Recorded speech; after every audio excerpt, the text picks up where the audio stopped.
Hey everybody, it's Jim here, and a few weeks ago I made a video called Do You Really Get What You Pay For? And we compared the Squier 40th Anniversary Jazzmaster with a Fender Made in Japan Jazzmaster, and finally the American Vintage 65. You guys really enjoyed that comparison, so I thought, why don't we do the same thing again with Telecasters? And instead of a Squier, we're gonna go to one of the favorited brands of this channel, and that is the Harley Benton. And just for the sake of transparency, that is not a stock Harley Benton. We put in a $55 set of bootstrap original recipe pickups.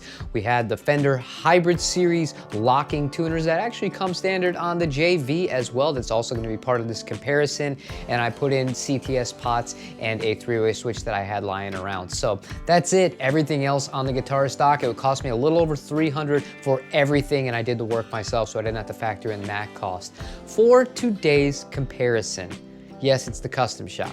Yes, it's the JV. Yes, it's the Harley Benton.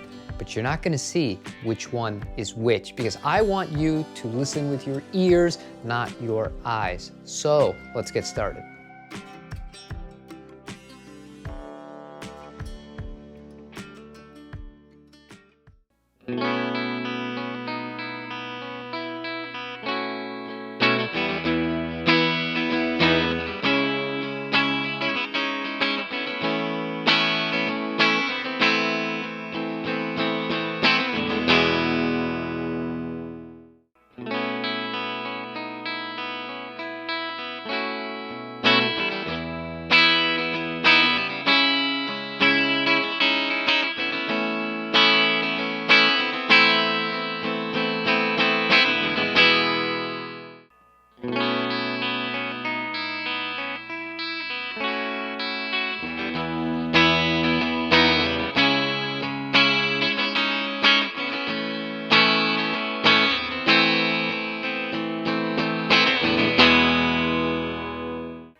All right, so I think we can establish that all three of these guitars definitely have their own unique kind of tone to it. It depends on your preference, which one you like the most. However, with that being said, at the end of the day here, before I tell you which one is which, you could get away with using any of these guitars on a record and it will get the job done. So, the first guitar was the JV Tele. The second guitar was the Fender Custom Shop. The third guitar was the Harley Benton. Now, me personally, I believe the bootstrap pickups are better than the ones in the JV Telecaster, and that is not a joke, that is not an endorsement, that is not anything of the sort. It is genuinely how I feel. When I was playing them back to back, I was really surprised. When I did the demo of the JV Telecaster last week, I said I wasn't in love with the neck pickup. I'm really not in love with the neck pickup now, after obviously the Custom Shop is its own kind of beast here, but even the bootstrap pickups, I thought that there was a lot more kind of clarity and a little bit of high-end kind of snuck through a little bit. It's just a little bit crisper sounding to me on that pickup. And yeah, I was very, very surprised by that. And I've had people allude to the fact that they believe that the JVs come with the same electronics that the modified Vinteras do. That would make sense to me, given that they all kind of have very similar switching and selector options between the pickups, and that Fender also calls those vintage voiced. But it is kind of disappointing that pickups that come stock on a $12.99 MSRP guitar don't sound as good as aftermarket $50 options. But that's gonna be where we're gonna wrap up this sound comparison. Let me know in the comments, when you were listening along before I told you which one was which, did you get it right or were you tripped up? Let me know what you thought down below as far as that goes. And if you prefer this format or if you would rather just see the guitars. But I really feel like when you see expensive guitar, part of your brain is just thinking, oh, that's the better sounding one, and it might trick your ears. So I thought that this would be a fun way to try and mix things up. If you enjoy the content on this channel, please leave me a like. It really does appreciate. Comment, like I said, subscribe if you haven't already. We are approaching 3,000 subscribers, which is incredible to me. I cannot thank you all for the support enough. And I will see you tomorrow for a different guitar video. Take it easy, everybody.